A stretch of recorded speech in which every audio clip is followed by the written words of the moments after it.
Dice la palabra de Dios en el capítulo 3 de los Hechos de los Apóstoles que Juan y Pedro estaban llegando al templo de Jerusalén para la oración de las 3 de la tarde. Y cuando pasaban cerca de la puerta hermosa, estaba ahí un hombre tullido. Y el hombre tullido pedía limosna. Dice la Sagrada Escritura que Pedro, mirándolo, le dice: no tengo oro, no tengo plata, pero lo que tengo te doy. Queda sano. Le tomó de la mano y lo levantó. Luego, cuando estaba hablando a la gente, Pedro empieza a predicar y habla de Jesús resucitado, de ese Cristo que ha vuelto a la vida y que fue crucificado, pero que ahora es rey y vive eternamente. Cuando está dando esta predicación, llegan los fariseos y toman preso a Pedro y a Juan. Eso está relatado en el capítulo 4 de los Hechos de los Apóstoles. Yo quiero leer el versículo 7 al 10. Dice así la Sagrada Escritura: mandaron traer a Pedro y a Juan ante ellos y empezaron a interrogarles: ¿con qué poder han hecho ustedes esto? ¿A qué ser celestial han invocado? Entonces Pedro, lleno del Espíritu Santo, les dijo: jefes del pueblo y ancianos, hoy debemos responder por el bien que hemos hecho a un enfermo. ¿A quién se debe esta sanación? Sépanlo todos ustedes y todo el pueblo de Israel. Este hombre, que está aquí sano delante de ustedes, ha sido sanado por el nombre de Jesucristo el Nazareno, a quienes ustedes crucificaron, pero a quien Dios ha resucitado de entre los muertos. Palabra de Dios, te alabamos, Señor. Los discípulos, después de la resurrección del Señor, predican por todas partes con energía y con valentía, con el valor que les da haber visto al Señor resucitado. Predican la resurrección antes que los milagros del Señor, antes que su pasión, antes que su crucifixión. Predican la resurrección del Señor. De hecho, en el discurso de Pentecostés, en la primera predicación de Pedro, después del día de Pentecostés, cuando sale hacia la multitud y se convierte en más de 5,000 hombres, Pedro comienza y dedica un versículo en el capítulo 2 de los Hechos de los Apóstoles, le dedica un versículo a los milagros y la vida del Señor. El siguiente versículo le dedica a la pasión del Señor y luego dedica 13 versículos a explicar al pueblo de Israel cómo este Señor Jesús ha resucitado y cómo había estado escrito desde las profecías más antiguas que Él tenía que resucitar de entre los muertos. ¿Por qué dice San Pablo en el capítulo 15 de la primera carta a los Corintios? ¿Por qué dice San Pablo: si no ha resucitado, vana es nuestra fe? ¿Por qué la resurrección es la parte esencial, medular de la predicación de los apóstoles? Eso es lo que vamos a reflexionar en esta tarde, mis queridos hermanos. Pero antes vamos a ponernos en presencia del Señor con una oración, pidiéndole al Señor su Espíritu Santo, pidiendo que el Señor bendiga nuestros hogares, nuestra iglesia, en estos tiempos difíciles. En el nombre del Padre, y del Hijo, y del Espíritu Santo. Amén. Santísimo Señor, cuya resurrección ahora vivimos, cuya Pascua estamos celebrando. Santísimo Señor, por tu sangre preciosa derramada en la cruz, a ti te rogamos que mires con misericordia, con ojos de bondad, a toda esta iglesia que está aquí en la tierra y que busca y busca y no puede encontrarte. Señor Santísimo, que seas tú el que brille en cada uno de los hogares en estos tiempos de las iglesias domésticas en que tú has querido llegar hasta cada corazón, a cada casa, a cada hogar, a cada familia, y ahí hacer tu santuario, tu cenáculo y tu morada. Señor Santísimo, Señor Jesús de la misericordia, te pido que pongas palabras que el Espíritu Santo quiera en mi boca y abras nuestros oídos y nuestro corazón al entendimiento de tu mensaje. Señor Santísimo, todo esto lo pedimos a nuestro Padre por la sangre preciosa que has derramado en la cruz. Amén. Amén. Hermanos, les saludamos desde aquí el grupo de oración Tierra Buena en Houston, Texas, agradeciendo a todos los hermanos que juntos a través de los medios nos reunimos, oramos juntos y mantenemos la fe viva, sabiendo que en tiempos difíciles es cuando el Señor más actúa. También agradezco muchísimo a mi esposa, a mi esposita Wendy, a los niños, a mis hijos, por ayudarme a poner todo esto, que no van a creer que yo lo puse porque está demasiado bonito, pues me lo dieron poniendo ellos. Agradeciendo a todos los hermanos, vamos a comenzar esta pequeña reflexión. Primero, ubicándonos un poquito en qué época, en qué fecha del calendario litúrgico nos encontramos. Acabamos de celebrar Pascua de Resurrección, el domingo que se llama el primer domingo de Pascua. Y ahora avanzamos en esta octava de Pascua, que es los 8 días entre el domingo primero de Pascua, domingo de Resurrección, y el segundo domingo de Pascua, que conocemos como el domingo de la misericordia. Precisamente aquí está el cuadro de la misericordia, esta imagen que fue revelada por el Señor mismo, por el Señor Jesús a Santa Faustina Kowalska en Polonia, una santa polaca. Y precisamente fue el Papa polaco, Juan Pablo II, que en el año 2000 instauró esta celebración de la Iglesia del Domingo de la Misericordia en el segundo domingo de Pascua. No hemos querido dejar pasar la oportunidad de recordar a todas las personas, a todos los hermanos que a través de este video van a escuchar este mensaje, que este Domingo de Misericordia, desde que el Papa Juan Pablo II lo puso como una fiesta litúrgica, ofrece una indulgencia plenaria. Ofrece una indulgencia plenaria que es la remisión, el perdón total de los pecados y las consecuencias de los pecados. No importa cuáles sean, no importa qué tan grande o mortal sea el pecado que tenemos, el Señor ha prometido, a través de las revelaciones privadas hechas a Santa Faustina, que este Domingo de la Misericordia la indulgencia es plenaria, y así la Iglesia lo ha establecido. Específicamente en el diario de Santa Faustina, en el artículo 699, Santa Faustina nos dice que el Señor le ha revelado que este Domingo de la Misericordia su gracia se derramará de tal manera que todas las personas que cumplan 2 requisitos, hacer una confesión y comulgar el día de la misericordia, obtendrán una indulgencia plenaria, es decir, el perdón completo de los pecados y sus consecuencias. Como estamos en una época tan especial, tan difícil, las iglesias están cerradas, no podemos acudir tal vez al sacramento de la reconciliación ni a vivir la Eucaristía presencialmente, pues hay una alternativa. Como dice el Catecismo en su artículo 1451, podemos hacer un acto de contrición, un acto de contrición perfecta por amor al Señor, y pedirle que a pesar que no podemos llegar al sacramento de la reconciliación, nos duele haber pecado y tenemos la firme voluntad de no volver a pecar y de acercarnos a la confesión apenas sea posible. De igual manera, en cuanto a la comunión, puesto que no podemos ir, hagamos la comunión espiritual, haciendo la oración de la comunión espiritual, en donde le decimos al Señor que aunque anhelamos recibirlo en cuerpo, sangre, alma y divinidad presente en la Eucaristía, no nos es posible por ahora, pero que lo recibimos espiritualmente en nuestro corazón. Y luego, cuando sea posible, iremos a la Eucaristía. Cumplamos estos 2 requisitos para obtener la indulgencia plenaria que el Señor ha prometido en este día de la misericordia. Y precisamente quiero ubicarme un poquito en todo este tiempo pascual que estamos viviendo. A veces se tiene la idea incorrecta de que Pascua termina el domingo de resurrección y nos decimos felices Pascuas, y con justa razón, aleluya, porque el Señor ha resucitado.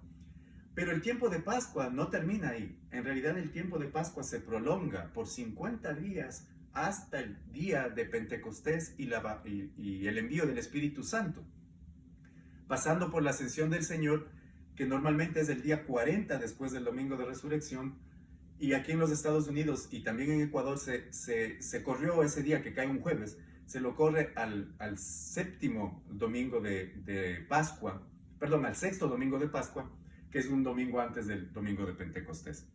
Pues estamos en este tiempo de Pascua y estamos celebrando aún la resurrección en esta semana que se llama la octava de la resurrección. Cada día la Iglesia, el día lunes hasta el próximo domingo, nos ha estado compartiendo, nos ha permitido reflexionar las lecturas diarias sobre las apariciones del Señor resucitado a diferentes personajes en la Escritura, a los apóstoles, a las mujeres, a los discípulos de Maús. Esta semana la Iglesia nos está invitando a vivir cada día como un pequeño domingo, porque la Pascua continúa. El tiempo pascual, que es el tiempo litúrgico más importante del año, continúa hasta Pentecostés. Este tiempo de Pascua abarca el misterio pascual del Señor. Como habíamos visto ya en la reflexión hace 15 días, la Pascua del Señor, el misterio pascual, comprende el triduo pascual completo. El triduo pascual completo que empieza en la última cena, la pasión del Señor, la resurrección del Señor, y el misterio pascual continúa con la ascensión del Señor y culmina con la venida del Espíritu Santo sobre el colegio apostólico el día de Pentecostés. Es decir, todo este misterio es uno solo. Y ahora vamos a continuar esta meditación que hemos comenzado ya hace 15 días para ponernos en la presencia del Señor resucitado. Precisamente, yo quiero tomar algunas lecturas que esta semana la iglesia nos propone. El domingo anterior leímos durante la Sagrada Escritura, la Sagrada Eucaristía, leímos el capítulo 20 según San Juan, los versículos 1 al 9. Luego, el martes, continuamos leyendo del mismo capítulo según San Juan, los versículos del 1 al 18. Y este domingo de la misericordia, vamos a leer Juan 20, los versículos 19 al 31. Y precisamente es en esa aparición del Señor que vamos a meditar este domingo que viene, cuando el Señor les declara a los apóstoles, les dice la paz esté con ustedes y les da el poder de perdonar los pecados, precisamente prolongando esa misericordia que Él tiene para que los pecados sean perdonados aquí en la tierra. Ahora bien, cuando leemos las lecturas de esta semana, las que he mencionado, pero también hay las lecturas del lunes, según San Mateo, cuando el Señor se aparece a las mujeres, se les aparece a las mujeres y dice que las mujeres lo abrazan de los pies y lo adoran. Luego el martes, el mismo Evangelio según San Juan, el miércoles se va a leer el capítulo 24 según San Lucas, donde se medita la presencia, la revelación del Señor a los discípulos de Maús. Luego, el viernes, nuevamente el Señor se va a aparecer en el Evangelio según San Juan, en el capítulo 21, se les va a aparecer a los apóstoles a las orillas del lago de Tiberíades y va a comer con ellos. Va a decir la lectura que los discípulos no lo pueden reconocer al principio, que lo ven a la distancia pero no le reconocen. Igual pasó con los discípulos de Maús, no lo reconocen. Parece que el Señor cuando resucita con su cuerpo, algo ha cambiado en él que no es posible reconocerlo por lo menos a primera vista o tal vez a la distancia. Luego, el sábado, mañana, la palabra nos hará meditar sobre María Magdalena, que aparece y les cuenta a los discípulos que el Señor ha resucitado y luego el Señor se les aparece a todos ellos. Y por último, el domingo, cuando el Señor le dice a Tomás que crea y que meta sus dedos en las heridas del costado y de sus manos y de sus pies. Hay varias cosas que reflexionar en todas estas apariciones que yo he mencionado brevemente. Primero, que el Señor, algo en su cuerpo ha cambiado. Si bien Él mantiene las heridas de las manos y los pies y es posible tocarlo, a María Magdalena, cuando le trata de tocar en el Evangelio que hemos reflexionado el día domingo pasado, cuando ella lo trata de tocar, el Señor le dice, no me toques. Sin embargo, en otra aparición, cuando las mujeres le abrazan de los pies, les permite tocarlos. Y en esta aparición en especial entre los discípulos, cuando Tomás no cree, Él le invita a Tomás a tocarlo.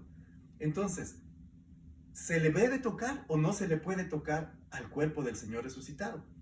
Parece ser que la respuesta está en la intención cuando Magdalena o Tomás o las mujeres lo quieren tocar. Parece ser que María Magdalena cuando lo abraza, quiere abrazarle como a su amigo, como cuando compartían en la tierra los buenos momentos, cuando salían a pasear o a tomar una caminata.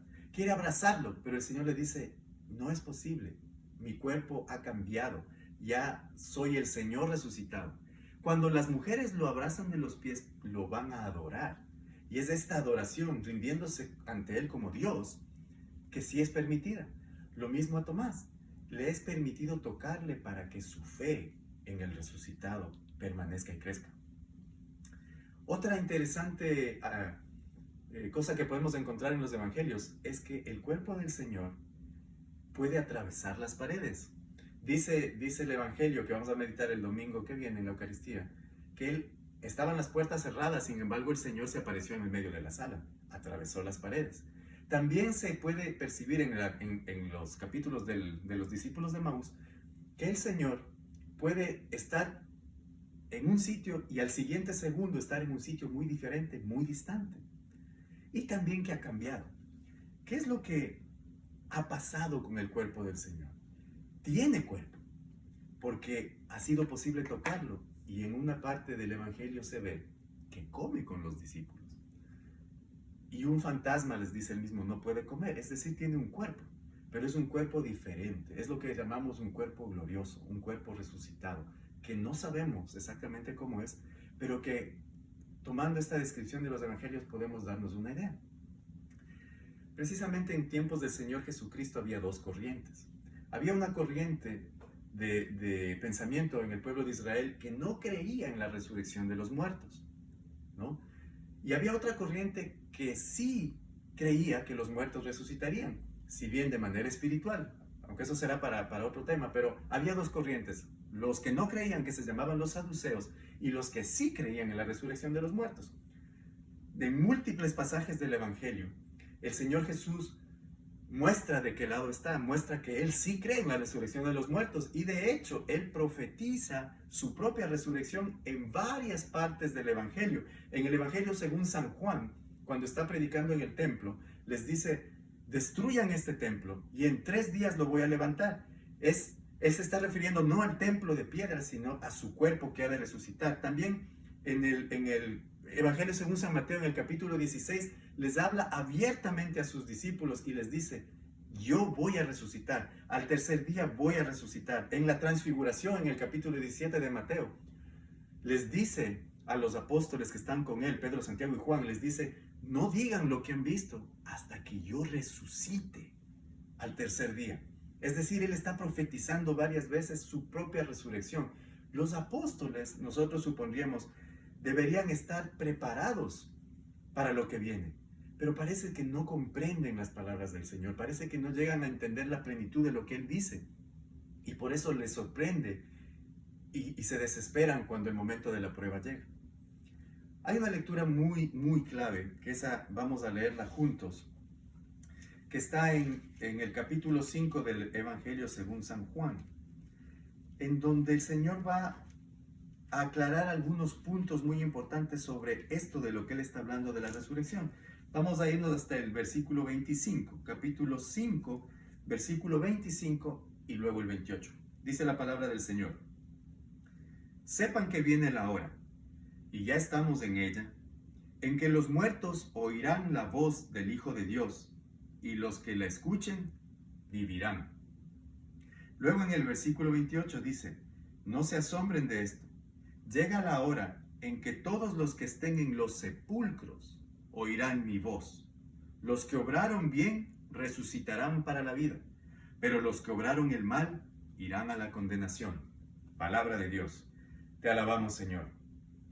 En el versículo 25 dice nuestro Señor Jesucristo, sepan que viene la hora, y ya estamos en ella, es decir, está sucediendo en este momento, en que los muertos oyen la voz del Hijo del Hombre y resucitan. ¿A qué muerte se está refiriendo el Señor? En el versículo 25.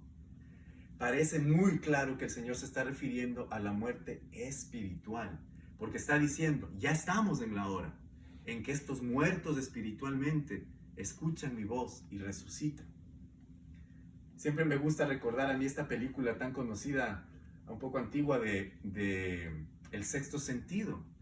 Los que están familiarizados con la película, hay una escena donde el protagonista, que es un niño, habla con un doctor, ¿no? Porque el niño sueña que mira gente muerta que camina por todas partes. Entonces el doctor le pregunta, ¿dónde los ves? Y el niño responde, veo muertos en todas partes. Pero le dice al oído, pero no saben que están muertos, solo quieren ver lo que quieren ver. Nosotros tenemos una vida espiritual que es diferente a la vida corporal. Y andamos como los zombies, como muertos vivientes. Hay por la calle mucha gente que está muerta, pero no sabe que está muerta y solamente ve lo que quiere ver. A esta vida espiritual, que precisamente en el libro del Génesis es la vida que Dios pone en Adán cuando le sopla vida.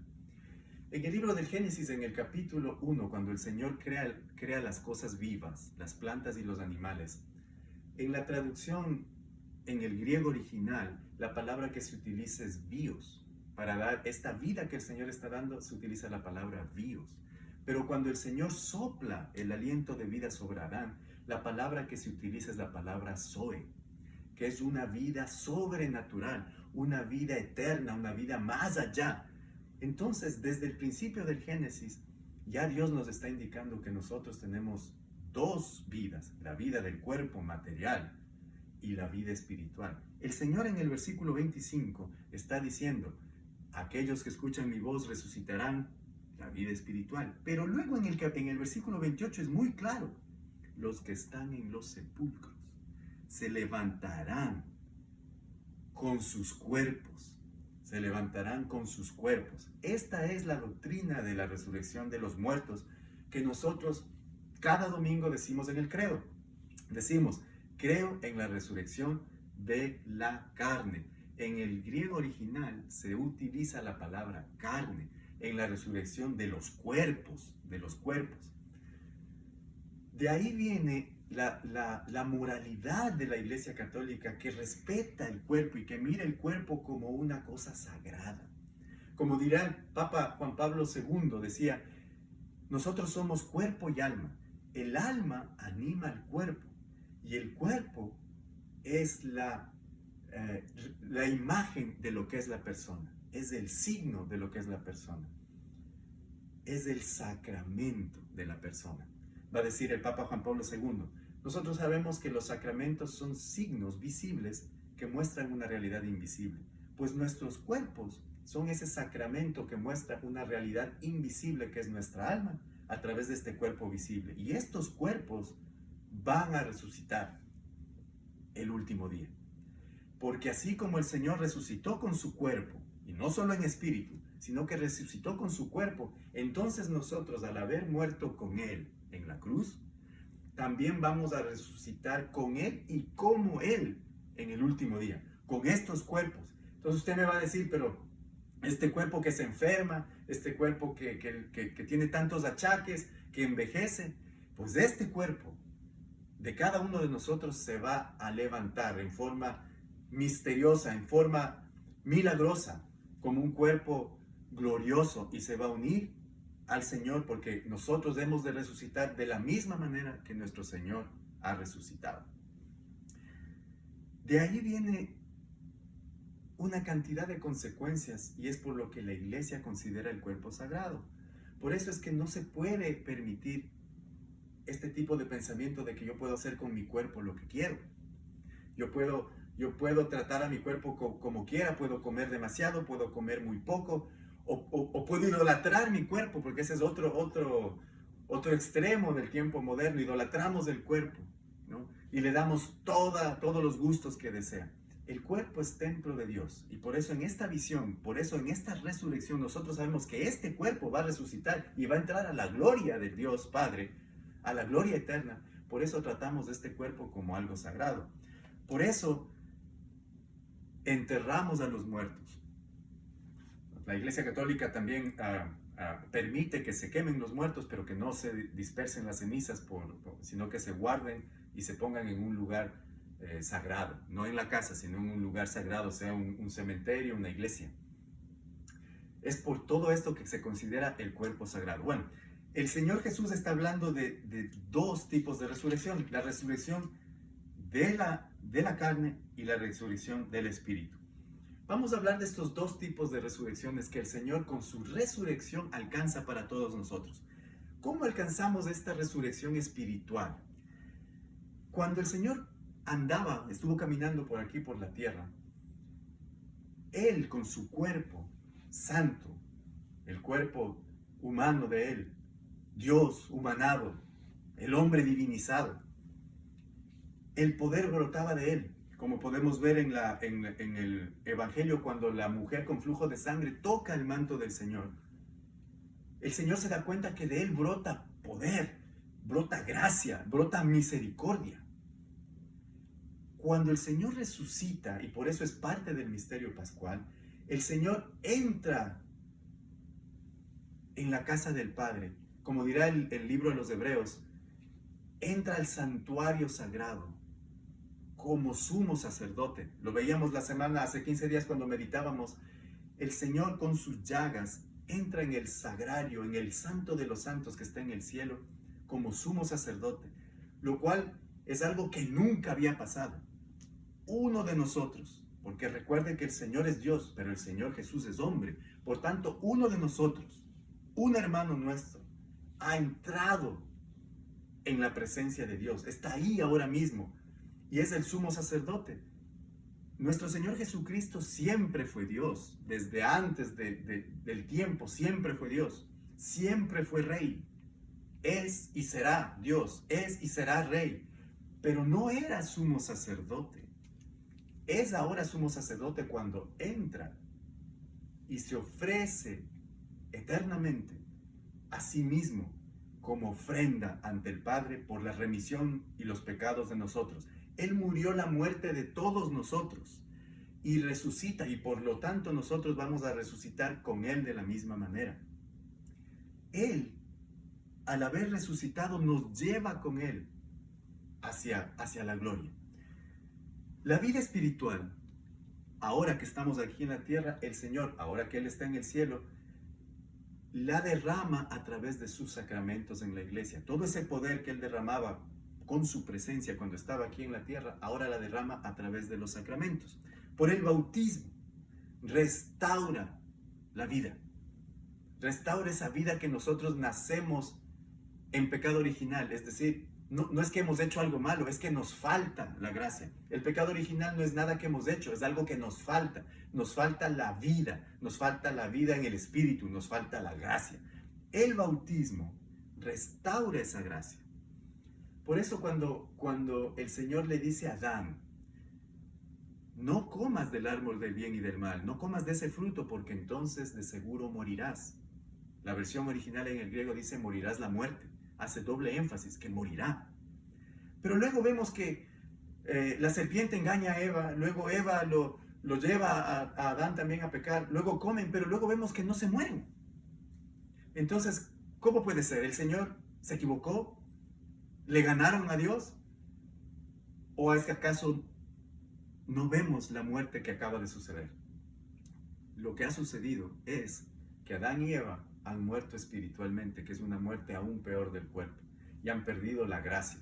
Eventualmente morirán también sus cuerpos como consecuencia de este pecado, que es una consecuencia, la muerte como consecuencia del pecado. Pero sobre todo lo que queremos ver es que la vida espiritual la perdieron. Y por ese pecado original, toda la raza humana, la descendencia, ha perdido esa gracia original, ese ser imagen de Dios.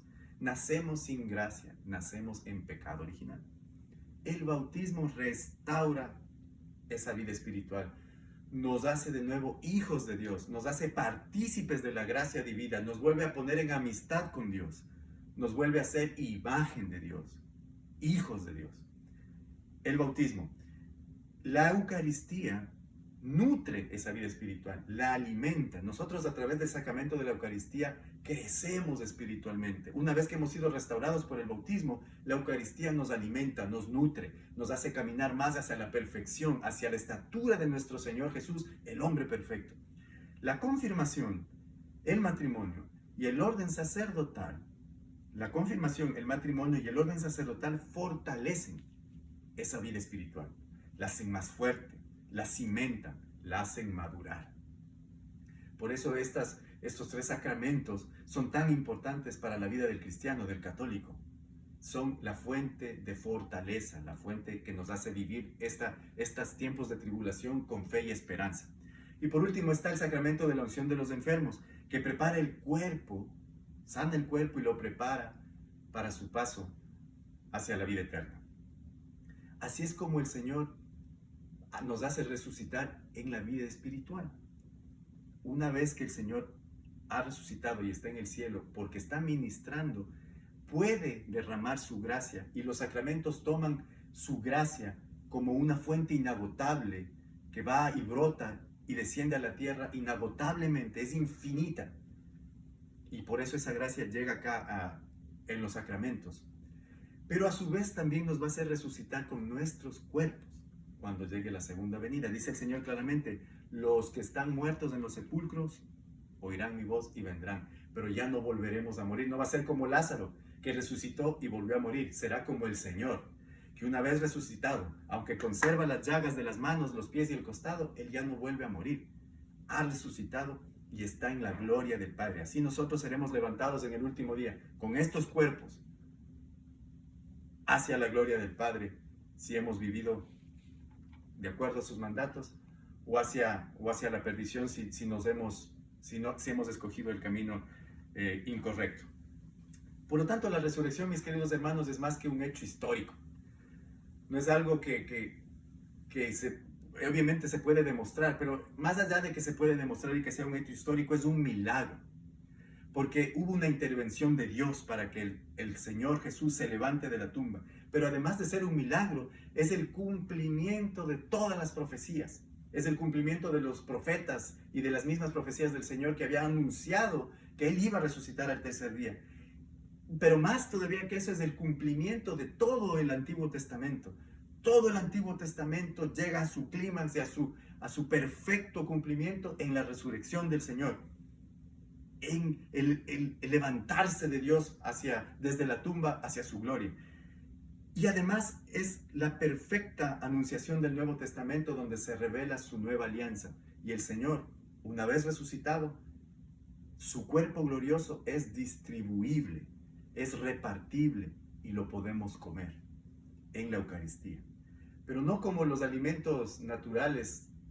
Cuando nosotros comemos una manzana, esa manzana entra en nosotros y la manzana se hace parte de nosotros. No sucede lo mismo con la Eucaristía. Cuando nosotros tomamos la Eucaristía, la sagrada forma entra en nosotros, su cuerpo, su sangre, y nosotros nos hacemos parte de Él. No es Él que se está integrando en nosotros, somos nosotros que nos estamos integrando hacia su cuerpo glorioso como cuerpo de la iglesia.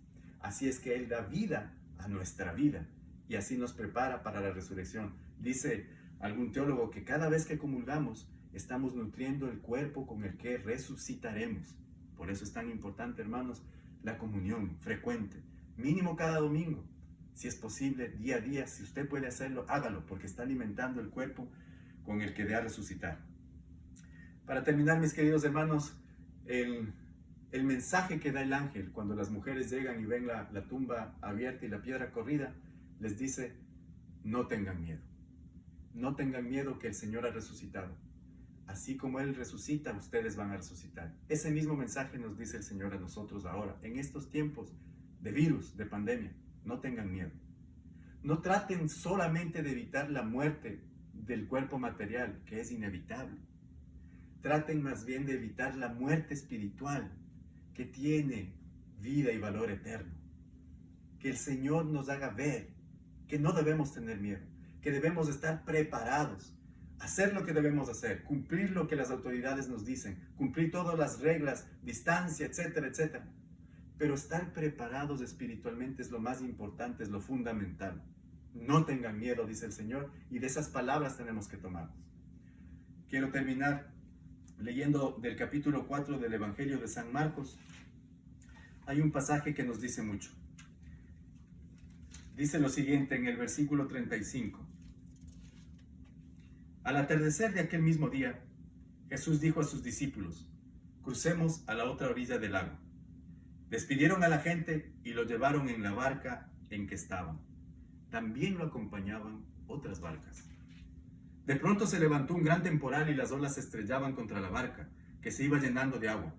Mientras tanto Jesús dormía en la popa, diciendo, Maestro, ¿no te importa que nos hundamos?, le decían. Él entonces se despertó, se encaró con el viento y le dijo al mar, cállate, cálmate.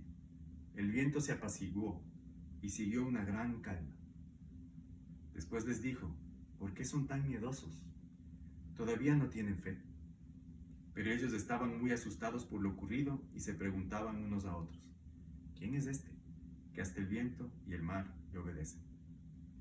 En estos tiempos de pandemia yo escucho en la televisión y en muchas partes que todos estamos juntos en el mismo barco.